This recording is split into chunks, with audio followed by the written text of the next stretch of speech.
Hey guys, what's up? Welcome back here to another episode of Intuitive Angling, and really appreciate you guys tuning in for today's video.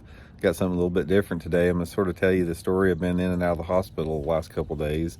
Going to give you guys a rundown on that, and I thought you guys might be interested in hearing that. Some of you guys that are channel regulars, other guys that don't watch the channel much, probably don't care, but I was going to give you the story here.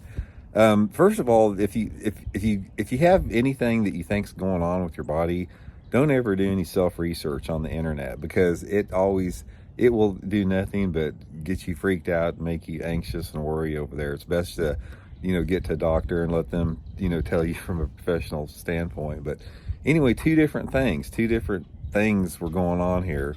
First one is about a month and a half ago.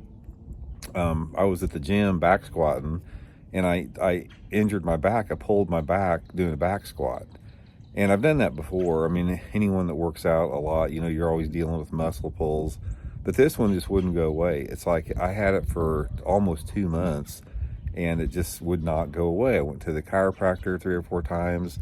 I tried to get, massages to get it out. I just, heating pads and all that type of stuff. Never got better. It literally stayed the same for 2.5 months. So anyway, I finally went to the specialist at the doctor yesterday, and they did x-rays and everything, and he thinks I got a torn disc in my lower back, and talked about it and everything. He said usually those things take about probably 3 months to heal, something like that or more.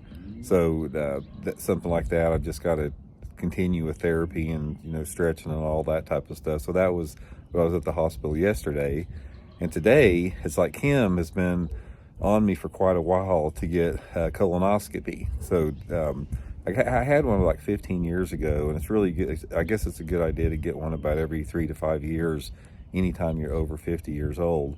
And I had one about 15 years ago, and the reason I didn't want to get one again, it's like it is not a pleasant experience whatsoever.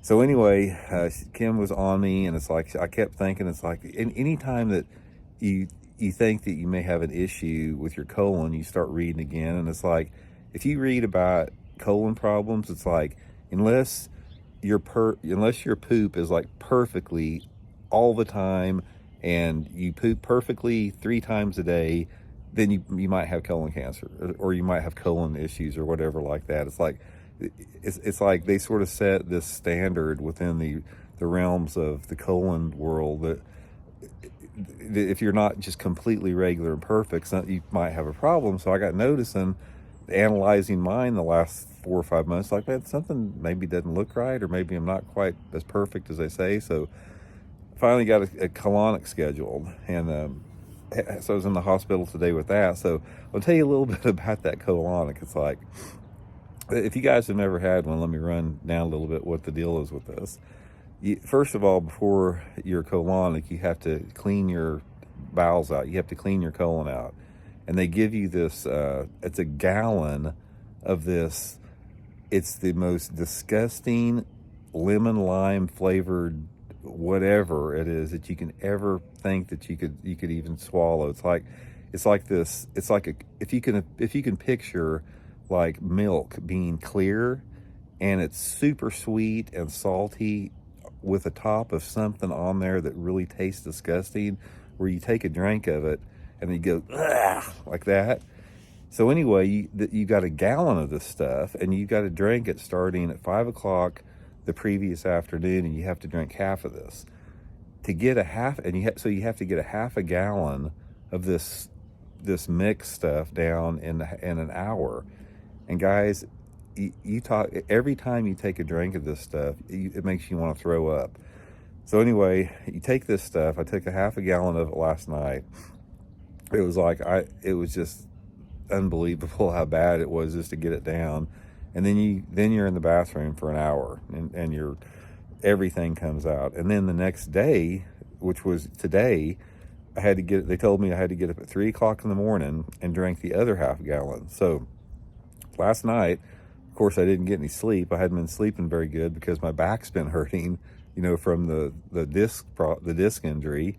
So I'm flip-flopping around in bed, didn't sleep at all, had to get up at 3 o'clock this morning, drank another half a gallon of that disgusting thing that made you want to throw up. back in the bathroom, like for the next hour after that. And then had to get Elijah up and everything, dropped him off, and Kim took me over to the hospital. And got there, got the prep and everything, waited for 3 hours in the prep room, hooked the IVs, all that type of IVs and stuff, hooked all that type of stuff up. And then had the colonic, and finally got it, or the colonoscopy, and just got out this afternoon. But it looks like everything's fine with the colonoscopy. Looks like, back's going to be okay. It's just going to take time. But God, I don't know about you guys, but I cannot stand being. I've only been under twice with anesthetic, and that was for the 2 colonics. But it's like there's something about a hospital environment I can't stand. I just told Kim, it's like, if I ever get old and sick one day, just take me out in the woods somewhere and prop me up against a tree and just leave me be, because I do not want to be in a hospital. I cannot stand that. And I'm not saying bad hospitals. We need them. They're great. They're great people. They're, healthcare professionals, compassionate. They serve a great service. But there's something about it, man. I just want to be out in the woods or the lake all the time. I never want to be in that type of environment. So anyway, guys, just wanted the last couple of days, it's sort of one of those things you have to do, I guess, as you get a little bit older there. But so a lot of you guys have probably been through the same thing with it too. But and I do suggest, guys, that if you are, over 50, that you do get a colonoscopy. Getting early detection and keeping check of that is a life-saving measure for sure. So that's probably a good idea that everybody do that. Just be prepared to be gagging down a gallon of this most nasty stuff you've ever tasted in your life. I just want to think that, why couldn't somebody could develop like a pill that you could take that would do that without having to drink that solution? That would really be a better deal. But anyway, guys, just hope you all doing good. We'll talk later. See ya.